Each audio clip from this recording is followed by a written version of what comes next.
What is happening, guys? Welcome back to the channel. We are back at work on the Tacoma. You gotta go check out the last video if you missed it. We got the whole intercooler, radiator, condenser for the AC, all that mounted up and fitting like factory. So what we got on today's agenda is wiring. I wanna get this wiring harness installed in the truck, kind of mapped out and laid out where it needs to go. I'm not gonna go ahead and loom it all just because I wanna get it running first before I do that, but we can get the harness in, get all the wiring that needs to go into the Toyota side wired in, and all the wiring that needs to go into the gauge cluster. We get all that wired in. So we got quite a bit of wiring to do still, and that's what we're gonna work on today. I do have a question for you guys. I need some help. So I've been back and forth on trying to decide if I should run this factory mechanical fan for the Passat. I do know mechanical fans obviously take horsepower, but I really don't think this fan is gonna pull a whole lot of power. The one thing I do like about mechanical fans is they're so reliable. There's no wiring to mess with, no relays and all that stuff. So I don't know, I haven't decided yet. I may run the mechanical fan and make a shroud with another electric fan for the AC, but the primary cooling fan would be this mechanical fan here. Let me know, drop a comment down below what you think. Like I said, I don't think this small of a fan is really gonna pull that much power, but I've never messed with mechanical fans a whole lot, so let me know what you guys think. So here is the harness. There was a few wires on here where I left off on my last video that I was unsure about. One of them being this coolant temp sensor has a brown with yellow. This is a ground. I did confirm on a wiring diagram. This is a ground. The other wire coming out is for the dash light or the temp gauge.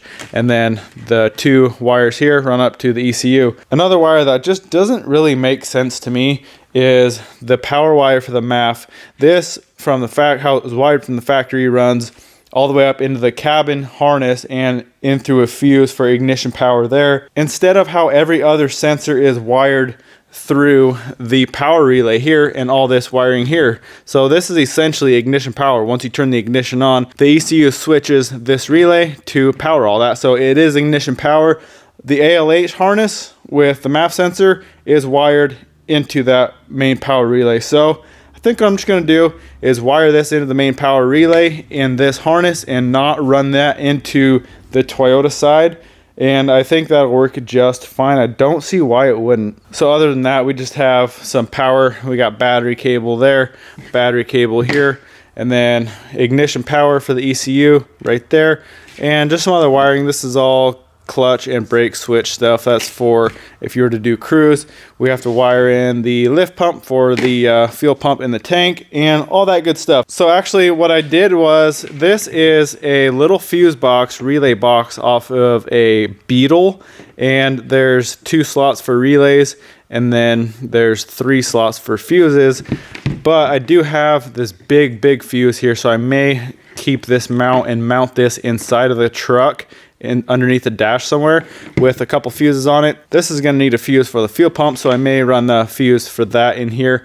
But we gotta figure all that out. I was just letting you know that is from a Beetle, and it's nice, small little compact box. So we don't have a whole lot. The main glow plug relay doesn't need a box. It's a waterproof relay here that we can mount anywhere in the engine bay. So that really is all we need. We got the lift pump relay here and then the main power supply relay here. So what we're gonna do is throw the harness in the truck, kind of run it where it's supposed to go, and then we just gotta find places to mount like the relay box, these relays, and start wiring in some ignition power here, wire in, that's like K-line for the OBD port, and CAN. So I do have the CAN 2 dash little unit from Fast Forward Automotive. That will control my glow plug light, check engine light, and tachometer. It also has a radiator fan trigger wire, but we got to figure all that out. So let's throw harness in the truck and start wiring some stuff.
All right, we're making some progress on this wiring. I got most everything figured out except the power. That's what I'm working on now. The main battery power for the glow plug fuse here, and then these two wires here, which I believe they're both for the 219 relay, the main power supply relay. So what I ended up doing is I went and picked up this. This is a AMG fuse holder. So this is kind of got to double as a fuse holder and a distribution block. So I'm going to go away with this fuse. This is an 80 amp fuse. I'm going to get an 80 amp fuse for this. On one side, I'm going to run a main 4 gauge cable. This one's a little bit too short. This is a factory cable from the Volkswagen, but it's a little too short. But I'm going to run a 4 gauge to one side, and that same side I'm going to run this power here because it doesn't need to be fused, and then I'll jump over with the fuse and power the glow plug relay. So that's going to kind of be a 2-in-1 right there. So I think what I'm going to do is mount it right up here out of the way, kind of underneath this little lip in the body right there. So it'll be out of the way and you won't even see it. I'll have obviously just a few wires going to it, and if I ever need to hook anything else up to it, obviously I'm not going to be able to hook up anything big like an amp or anything, but I am running a bigger 4 gauge cable just in case there's something else small I need to tap in over here for battery power. I can just tap it right into here. So that should work pretty good. Only thing I'll have to do is get a longer 4 gauge cable to run from the battery all the way over here. I do have this main battery cable here from the Passat. It actually is right about perfect. You can see it's bolted on down to the starter and runs about perfect. So that's the positive we're going to be using. So let's get this mounted up. I honestly don't know how I'm going to get a drill up in here to drill it, but we'll figure out some way to get this mounted and get these tied into it, get this tied into it, and get a longer battery cable for the main power for it.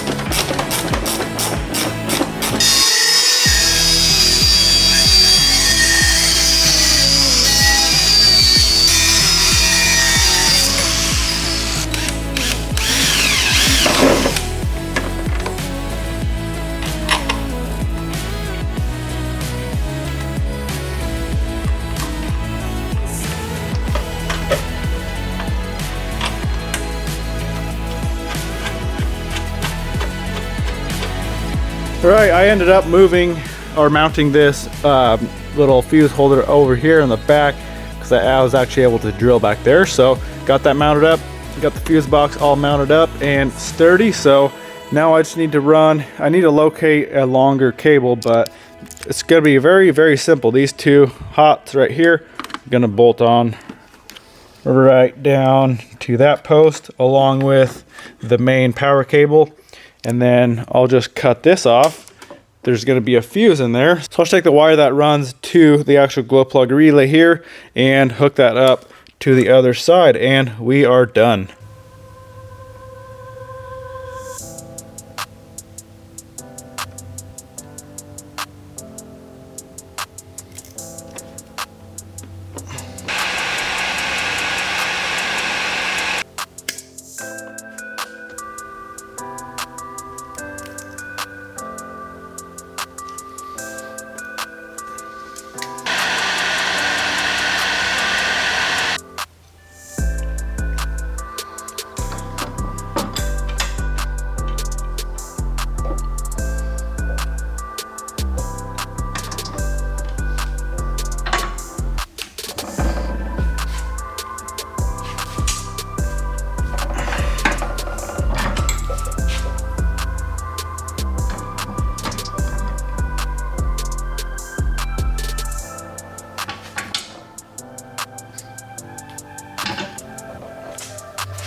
All right, we got the positive cable here, that 4 gauge I was talking about. So we got that run wrapped up all the way over to this relay deal here. We got the 80 amp relay and everything's hooked up there. So that's a nice clean solution for a big fuse along with kind of a jumper connection here. So that'll work like a champ. The rest of this is pretty much ready to go. The only thing, a lot of this stuff is way too long. You can see this is for the MAF and it is a little tangled up, but it's a little too long. You can see probably 4 feet too long. So we'll have to kind of wrap this up because the MAF's going to be right here. So we'll have to do that. This MAP so long, the N75 down here. You can see it's quite a bit too long too. So a lot of this other stuff right here is going to reach just fine, but it looks like this stuff here is long. So I'll have to do something with that. I'm not going to cut it and splice it. I'm just going to kind of wrap it up in the loom or something. So we got over here, I got the cable from the alternator hooked into the factory spot in the relay box here. So that's where the factory alternator wire went. We got the hooked up to the alternator, and then the only other wire we need to worry about for the alternator is for the dash light, or for the bulb, the battery light in the cluster. So that's the bigger blue wire here. You can see it's coming out here, and then that splices into the yellow wire.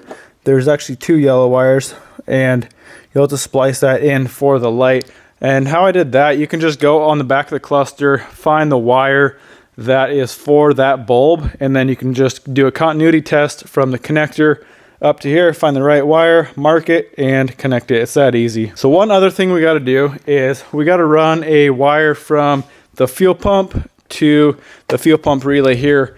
Like I said in a previous video a while ago, the fuel pump relay, the factory relay, is right here, and the bigger blue wire right here directly runs to the fuel pump. So I'm just going to cut that wire, extend that up through the dash, out through the main place right here where the wires are coming out. We'll hook that up to the relay, and fuel pump relay is done. So after that, everything out here is going to be good to go. The only other things we need to wire are all these wires in here. A lot of these are just for brake switches and stuff for cruise that I'm not using. But like I said, we have the ignition, the CAN lines, the K line, all that good stuff. So we got to wire all that in. And I did find some of these wires for like the check engine light and whatnot here that I already cut and are ready to go. We'll have to get the CAN 2 dash out, wire that in as well. So let's get this fuel pump wire run and we can start tackling this other stuff.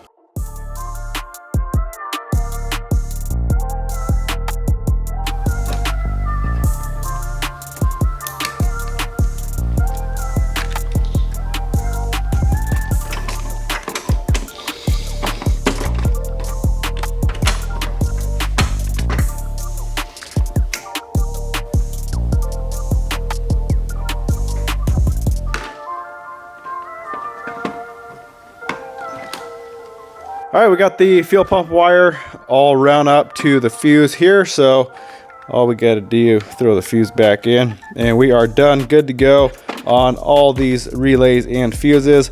All this wiring is good to go out here. Next, I'm going to start working on the Toyota side. So this plug right here, this bigger plug, has a lot of the sensors we're using for the Toyota. We have all the transmission, there's the reverse, there is the VSS, which is that one there, and there's a bunch more. There's oil pressure, there's water temp, and the wiring for the clutch switch. So I'm gonna get all this run. Obviously the stuff that goes to the tranny, I'm gonna run out through that hole in the firewall, get all that run. We can run the wiring over through the dash over to the clutch pedal, all that good stuff. We'll get all this wire run. I believe there is some ignition power in here, so I am going to find that. That way we can hook up to the ignition wire for the ECU. I think it's that black one there, and all that fun stuff. So let's get all this run. We can snip all these wires we don't need coming out of that plug, and then we can start working on the CAN 2 dash system.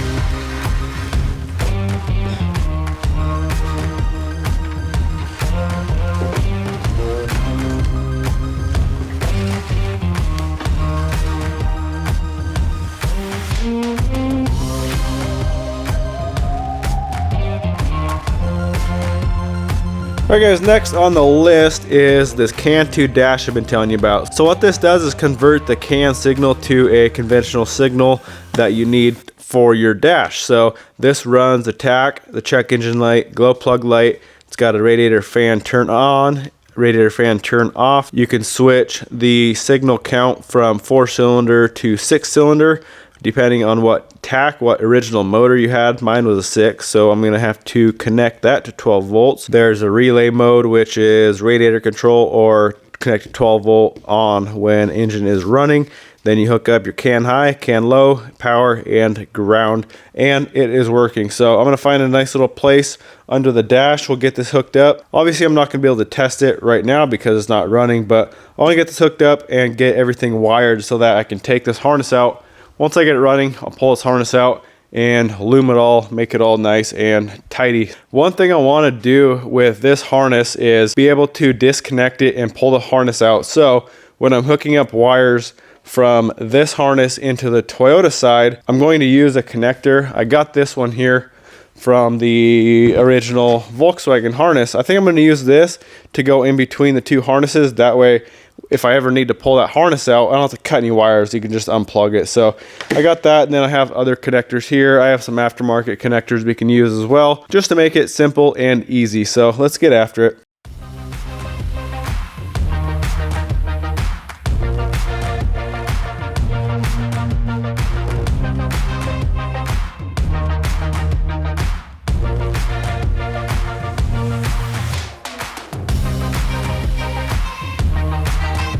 Alright guys, we are 100% wired up. So go over all this stuff real quick. This is the CAN 2 dash, so everything's hooked up.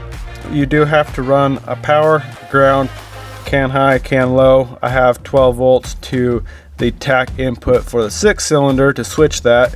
Then I have my TAC, my glow plug, and my check engine light hooked up. So all that is good to go. This little connector here connects to right there. That runs over to the clutch switch. I have this harness here, which is all separated out from everything else that was in it. This is just the throttle pedal wiring, which is right up here, and everything else is basically ready to go. So there are some wires that I'm not using. All this stuff right here, I'm not using out of the factory Toyota harness. There's all this other wiring right here. That's all the clutch cruise control wiring. So I am keeping that in the harness in case someday I do want to add cruise. And then coming around up front here, everything is basically mapped out, ready to loom once I fire it up and make sure everything in this harness works. So like I said, all my power goes to here. Fuse box is gonna mount there. I just gotta find a place to mount glow plug relay, which probably will just go somewhere up on the side here, somewhere over here, maybe back here farther, but not a big deal. We can always bolt that on later. So like I said, my game plan is to leave the harness like this until I actually get this thing running, verify everything is working, and then I'll go through, make it permanent, wrap it all up nice and tight, and route it, mount it, all that good stuff. So harness is going to stay like that until I get this thing running. Well, that's a wrap, guys. I know this video wasn't super exciting watching me just hook wires together, but if you guys are doing the swap, I think this will be helpful to you. So I really hope you guys enjoyed the video. Coming up soon, intake, exhaust, intercooler piping, radiator, plumbing, all that good stuff coming in the next video. So stay tuned for that. Really hope you guys enjoyed the video. Go smash that thumbs up button, comment, subscribe. We'll see you in the next one.